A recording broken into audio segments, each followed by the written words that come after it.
Hola mis queridos onironautas, bienvenidos a Historias que necesitan ser contadas. Si ustedes quieren apoyar este podcast, entren a youtube.com/Ernesto H. de la Vega, suscríbanse, den click a la campanita, dejen like, comentarios y bueno, eso nos va a ayudar de alguna manera. Eso espero.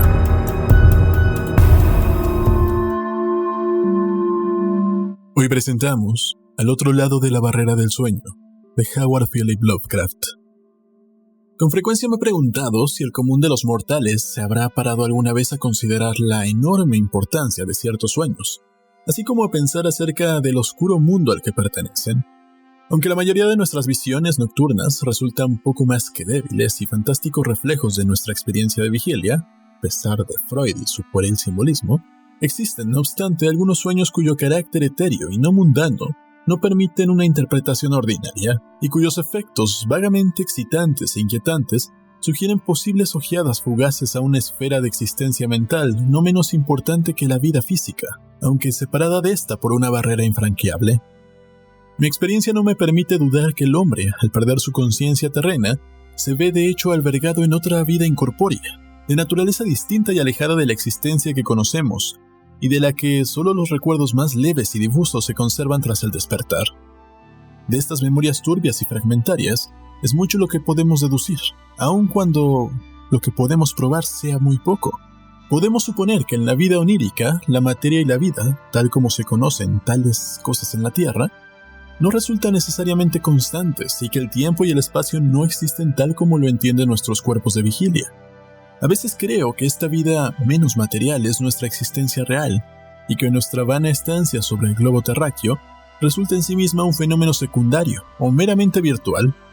Fue tras un ensueño juvenil colmado de especulaciones de tal clase, al despertar una tarde del invierno de 1900 a 1901, cuando ingresó en la institución psiquiátrica en la que yo servía como interno, un hombre cuyo caso me ha vuelto a la cabeza una y otra vez. Su nombre, según consta en el registro, era Joe Slater o Slater, y su aspecto resultaba el del típico habitante de la zona de la montaña de Catskill, uno de esos vástagos extraños y repelentes de primitivos pobladores campesinos, cuyo establecimiento durante 3 siglos en esa zona montañosa y poco transitada les ha sumido en una especie de bárbara decadencia, en vez de avanzar al compás de sus iguales más afortunados, esos que están asentados en distritos más populosos. Entre esa gente peculiar que se corresponde con exactitud a los decadentes elementos de la basura blanca del sur, no existe ley ni moral, y su nivel intelectual se halla probablemente por debajo del de cualquier otro grupo de población.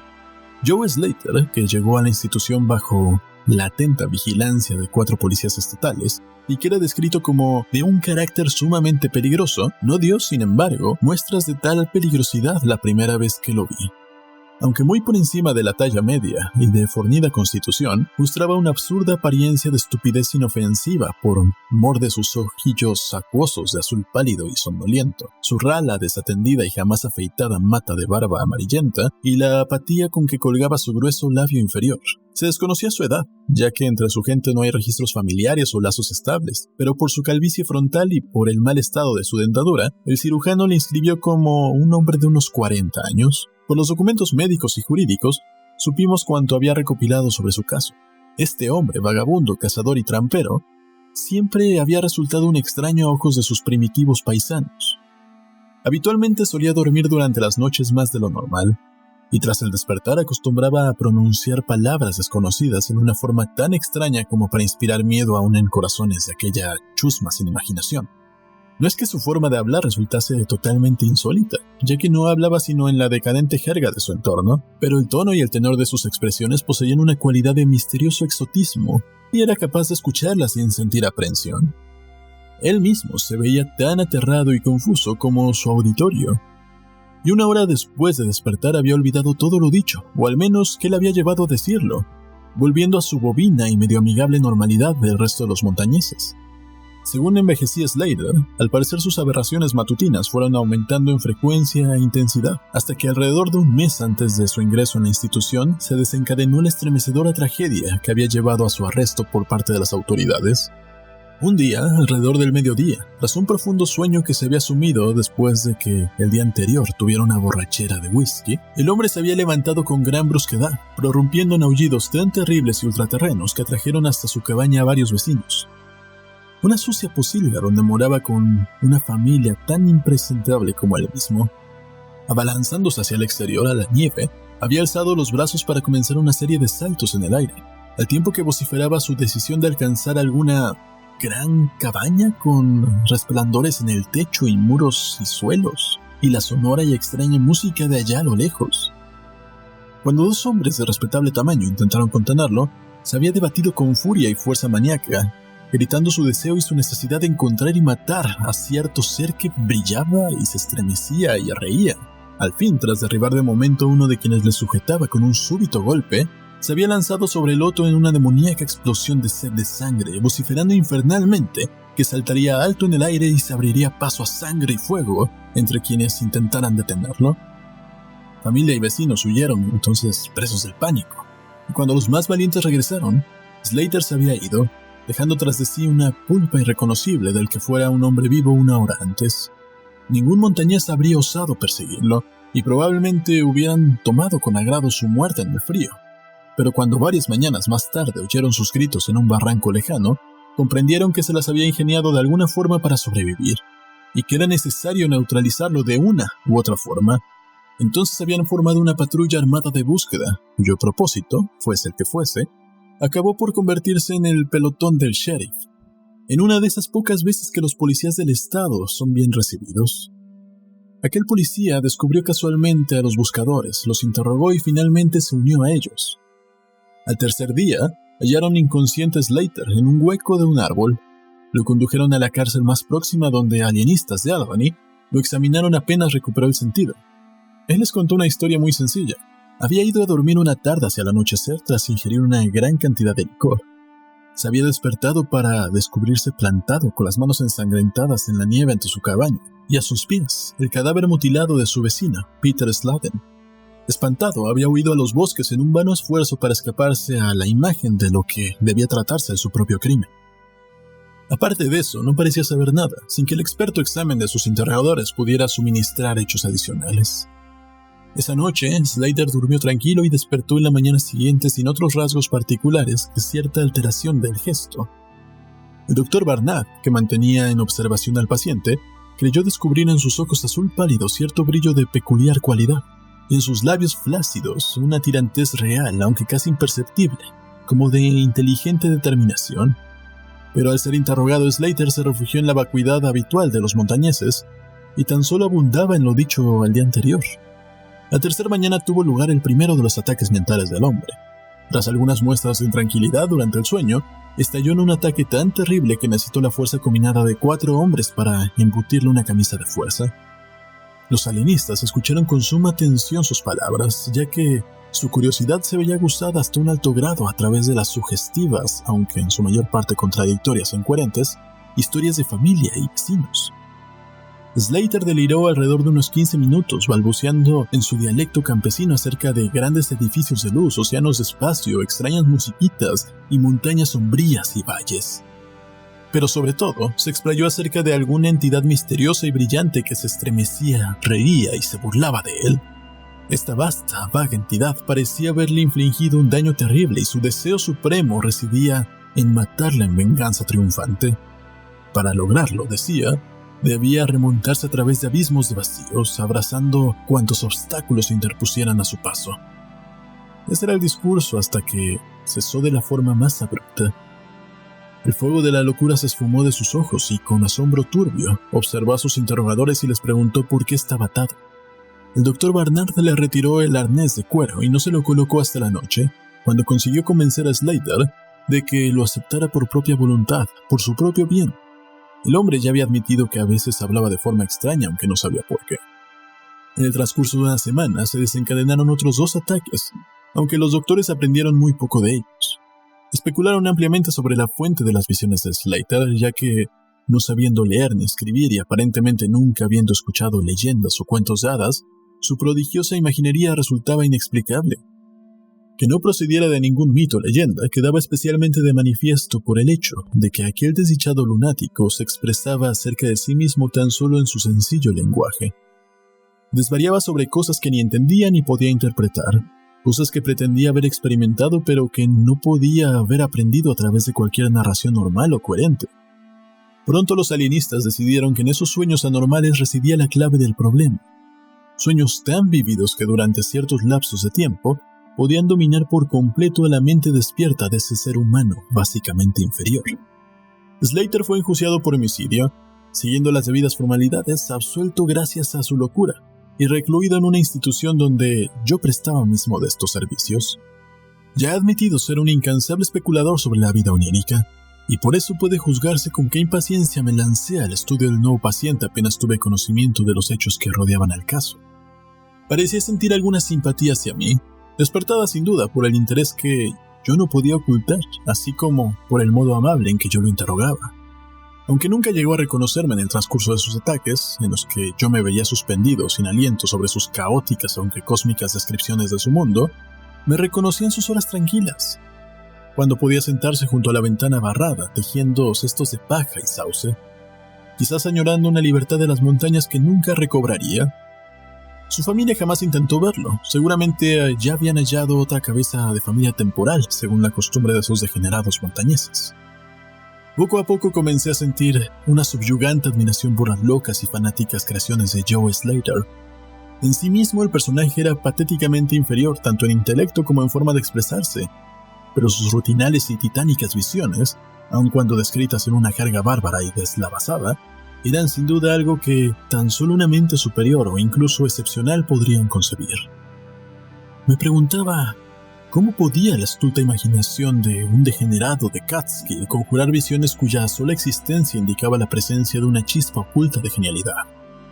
¿Cómo podía aquel gañán de las chimbabas hacerse siquiera la idea de regiones resplandecientes de brillos y espacios sobrehumanos sobre los que Slater divagaba durante sus furiosos delirios?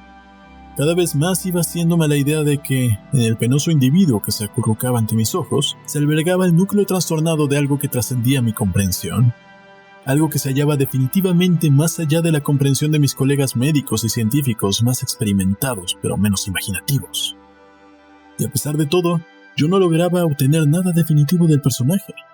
El resultado de toda mi investigación residía en que, en un estado de vida onírica semi-incorpórea, Slater vagabundeaba o flotaba a través de resplandecientes y prodigiosos valles, praderas, jardines, ciudades y palacios de luz. Iba por una región prohibida y desconocida para el hombre, que ahí ya no era un lambriego y un degenerado, sino una criatura de vida importante y activa, moviéndose orgullosa y dominante, y tan solo preocupada por cierto enemigo mortal que parecía tratarse de un ser de estructura visible aunque etérea, y que no parecía tener forma humana, ya que Slater jamás se refería a él como hombre, sino como un ser. El ser había causado a Slater algún daño odioso, aunque no formulado del que el maníaco, si de un maníaco se trataba, había jurado vengarse. Por la forma en que Slater se refería a sus relaciones, apostaría que él mismo y el ser luminoso se habían encontrado en igualdad de condiciones, que en esa existencia onírica, el hombre era un ser luminoso de la misma estirpe que su enemigo. Esta impresión se sustentaba en las frecuentes referencias a vuelos por el espacio y a calcinar cuanto se opusiera a sus avances. Sin embargo, tales conceptos eran formulados mediante rústicas palabras, completamente inadecuadas para expresarlas, algo que me hizo colegir que, si un mundo onírico existía realmente, el lenguaje oral no constituía el medio de transmisión de las ideas. Podría ser que el alma del durmiente que habitaba ese cuerpo inferior luchase desesperadamente tratando de decir cosas que la simple y titubeante lengua de la torpeza no podía proferir. Estaría quizás frente a emanaciones intelectuales capaces de explicar el misterio, a condición de ser capaz de aprender a descubrirlas y leer en ellas. No comenté tales cosas con los viejos médicos, ya que la madurez resulta escéptica, cínica y mal predispuesta a nuevas ideas.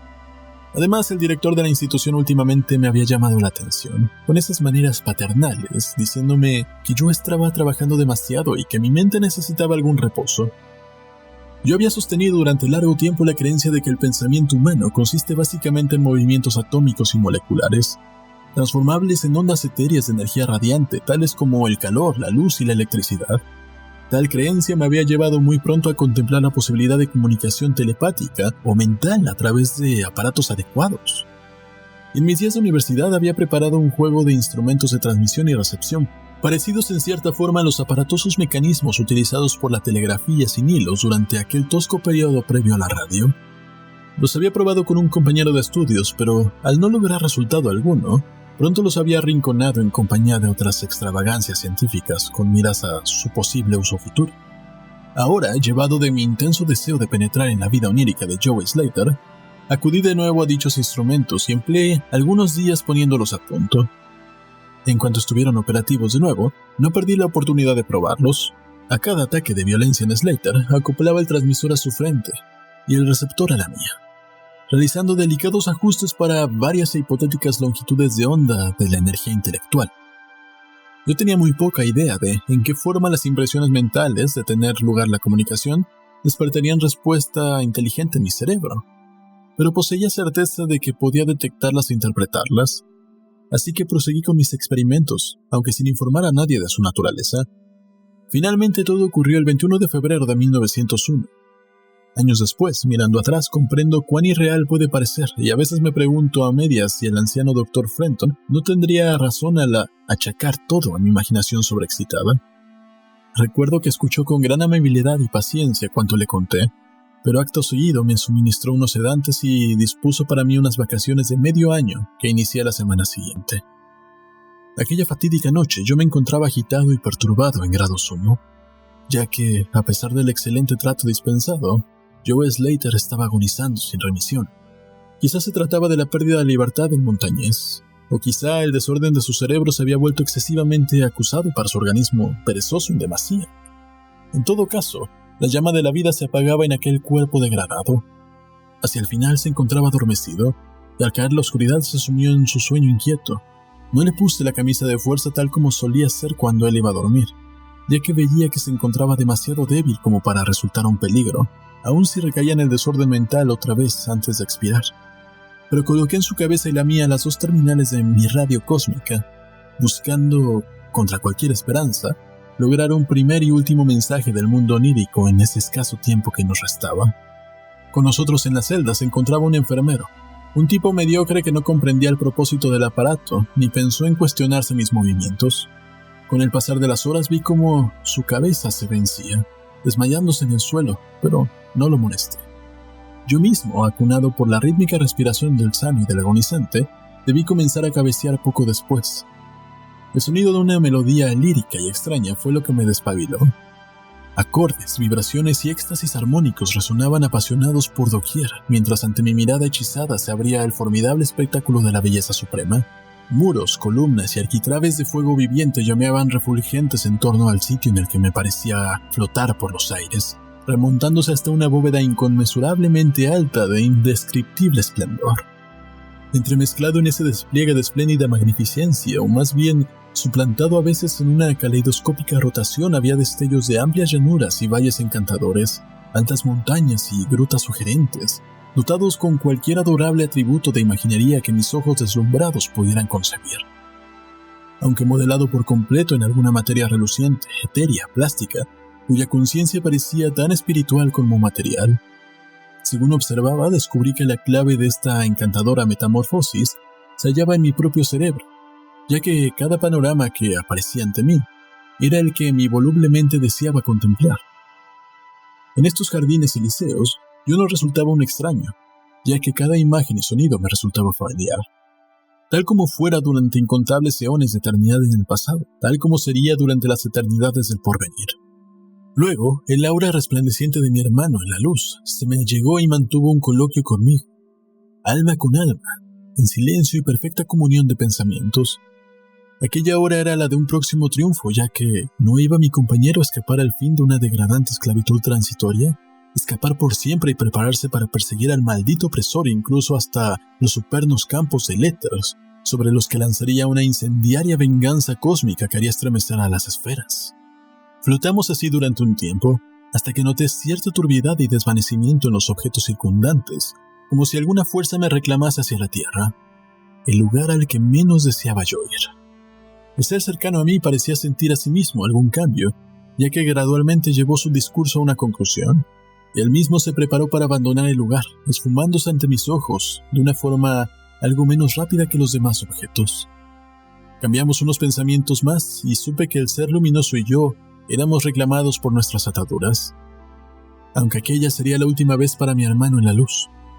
El doliente cascarón planetario hallaría su fin en menos de una hora y mi compañero se vería libre para perseguir al opresor a través de la Vía Láctea y más allá de las últimas estrellas, hasta los mismos confines del universo. Un choque muy definido separa mi última impresión sobre la evanescente escena de luz de mi despertar repentino y algo avergonzado, así como de mi levantamiento de la silla al ver que la agonizante figura del camastro se removía inquieta. Joe Slater, de hecho, se preparaba, aunque probablemente por última vez. Al observarlo más detenidamente vi que en la superficie de sus mejillas brillaban manchas de color que antes no tenía. Los labios también se veían diferentes, firmemente apretados por la fuerza de un carácter más decidido que el que poseyera Slater. Finalmente todo el rostro fue tensándose y la cabeza giró intranquila con los ojos cerrados. No desperté al enfermero, sino que reajusté el dispositivo de cabeza ligeramente desajustado de mi radio telepática, intentando captar cualquier mensaje de partida que pudiera emitir el soñador. Todo a un tiempo, la cabeza giró bruscamente hacia mí y los ojos se abrieron de repente, causándome un gran desasosiego al contemplarlo. El hombre que fuera Joe Slater, el degenerado de Catskill, me miraba ahora con ojos luminosos, abiertos de par en par, ojos cuyo azul parecía haberse tornado aún más profundo. No resultaba visibles ni manía ni degeneración alguna en tal mirada, y supe sin duda alguna que estaba frente a un rostro tras el que subyacía una mente activa y de primer orden. En tal tesitura, mi cerebro comenzó a abrirse a una lenta influencia externa que operaba sobre mí. Cerré los ojos para concentrar más mis pensamientos y me vi recompensado por el conocimiento real de que el mensaje mental, por tanto tiempo esperado, llegaba por fin. Cada idea transmitida se formaba con rapidez en mi mente, y aun cuando no se utilizaba ningún idioma actual, mi habitual asociación de conceptos y expresiones resultaba tan grande que me parecía recibir el mensaje en inglés vulgar. Joe Slater está muerto. Así me llegó la impactante voz, o el agente de más allá del muro del sueño. Con los ojos abiertos busqué el lecho del dolor, lleno de miedo inexplicable, pero los ojos azules me contemplaban calmosos y las facciones todavía mostraban una inteligencia animada. Está mejor muerto, ya que no era adecuado para albergar la activa inteligencia de una entidad cósmica. Su tosco cuerpo no podía sobrellevar los ajustes necesarios entre la vida etérea y planetaria. Era mucho más que un animal, mucho menos que un hombre, aunque gracias a sus defectos, has llegado a descubrirme, ya que en verdad las almas cósmicas y planetarias no deberían nunca llegar a encontrarse. Fue mi tormento y mi prisión durante 42 años terrestres. Yo soy una entidad igual a la que tú mismo asumes en la libertad que da el sueño sin sueños. Soy tu hermano de luz y he flotado contigo por los valles resplandecientes. No me está permitido hablarle a tu ser terrestre despierto acerca de tu ser real, pero somos vagabundos de los amplios espacios y viajeros por multitud de eras. El año próximo quizás esté morando en el oscuro Egipto que tú llamas antiguo, o en el cruel imperio de San-Chan, que se alzará dentro de 3000 años. Tú y yo hemos ido a la deriva entre los mundos que danzan en torno al rojo Arturo, y habitado los cuerpos de los filósofos insectoides que se arrastran altaneros sobre la cuarta luna de Júpiter. Cuán pequeño es el conocimiento del ser terrestre sobre la vida y su amplitud. Cuán pequeño debe ser a sí mismo para garantizar su propia tranquilidad. Del opresor no puedo hablar. Ustedes en la Tierra han notado inconsciente su lejana presencia. Ustedes que sin conocimiento, despreocupados, dieron a su parpadeante faro el nombre de Algos, la estrella del demonio. Es para hallar y vencer al opresor que me he esforzado en vano durante eones, retenido por ataduras corpóreas. Esta noche partiré como un némesis, llevando justa y ardiente venganza cataclísmica. Contémplame en el cielo próximo a la estrella del demonio. No puedo hablar mucho más, ya que el cuerpo de Joe Slater se está volviendo frío y rígido, y el grosero cerebro cesa de vibrar como yo deseo. Ha sido mi hermano en el cosmos, ha sido mi único amigo en este planeta, la única alma en sentirme y buscarme dentro de la repelente forma que yace en este camastro. Volveremos a encontrarnos. Quizás en las resplandecientes brumas de la espada de Orión, quizás en una desierta meseta del Asia prehistórica, quizás en un sueño esta misma noche, imposible de recordar, quizás en otra forma, en los eones por venir, cuando el sistema solar ya no exista. En ese momento las ondas mentales cesaron bruscamente y los pálidos ojos del soñador, o debo decir, del muerto, comenzaron a vidriarse como los de un pez. Medio sumido en un estupor me acerqué al camastro y tomé su muñeca, pero la descubrí fría, rígida y sin pulso. Las flácidas mejillas volvieron a palidecer y los labios tensos se abrieron descubriendo la repugnante dentadura podrida del degenerado Joe Slater. Me estremecí, pasé una manta sobre aquella cara espantosa y desperté al enfermero. Luego abandoné la celda y volví en silencio a mi cuarto. Necesitaba imperiosamente e inexplicablemente dormir un sueño cuyos sueños no debo recordar. El clímax. ¿Qué sencillo relato científico puede alardear de tal efecto retórico? Sencillamente he consignado algunos hechos que yo creo reales, permitiéndoles interpretarlos a su antojo. Como ya admitido, mi superior, el viejo Fenton, niega la realidad de cuanto he dicho. Afirma que me hallaba en un colapso por la tensión nerviosa y sumamente necesitado de largas vacaciones con sueldo completo que tan generosamente me concedió. Jura por su honor profesional que Joe Slater no era sino un paranoico incurable, cuyas fantásticas concepciones debían proceder de una tosca herencia de cuentos populares que circulan aún en las más decadentes comunidades. Todo eso dice, aunque no puedo olvidar lo visto en el cielo tras la noche de Slater. Para evitar que me crean un testigo parcial, será otra pluma la que dé este último testimonio, que quizá pueda suplir el clímax que esperaban. Les señalé el siguiente informe sobre la estrella Nova Persei, extraído de las notas de esa eminente autoridad astronómica, el profesor Garrett P. Salavis. El 22 de febrero de 1901, una nueva y maravillosa estrella fue descubierta por el Dr. Anderson de Edimburgo, no lejos de Algol. Ningún astro era antes visible en ese lugar. En 24 horas había alcanzado brillo suficiente como para opacar a Capella. En una semana o dos, había minorándose visiblemente, y con el paso de unos pocos meses, apenas era visible a simple vista.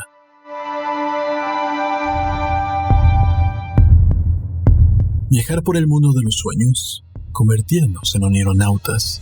Hace poco, en el relato de Polaris, también de Lovecraft, vimos cómo eso es una constante en sus historias. Los sueños representan para él no solo una realidad alternativa, sino la fuente mayor de su inspiración. Y para ser sinceros, ¿cuántos de nosotros no hemos querido en algunas ocasiones intercambiar nuestra realidad, esta rutina que vivimos a diario, por cambiarnos a ese mundo que visitamos en los sueños? Ahí es donde encontramos otro tipo de libertad, otro tipo de miedos en nuestras pesadillas. Incluso hay quienes dicen, aunque no ha podido ser comprobado, que sueñan con lo que pasará en el futuro. Sea como sea, en ocasiones a mí también me gustaría vivir en el otro mundo, en el mundo de mis sueños.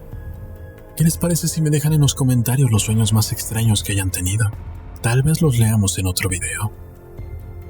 Por hoy ha sido todo, muchas gracias por haberme acompañado. Recuerden que si quieren apoyar a este podcast pueden hacerlo suscribiéndose en youtube.com/Ernesto H. de la Vega, dando clic en la campanita, dejando su like, dejando comentarios, eso se supone que ayuda según YouTube. Si quieren convertirse en mecenas pueden hacerlo en patreon.com/Ernesto de la Vega o en los links que están en la descripción. No sé, pueden comprar playeras y tazas. Los nombres de quienes están apoyando estarán apareciendo al final de los videos. Aunque ahorita nada más sale uno, pero irán apareciendo ahí, si es que llega a haber más. Y sobre todo, mándenme historias que ustedes hayan creado o historias que a ustedes les hayan pasado. Me encantaría leerlas. Muchísimas gracias. Nos vemos en el siguiente podcast. Yo soy Ernesto de la Vega.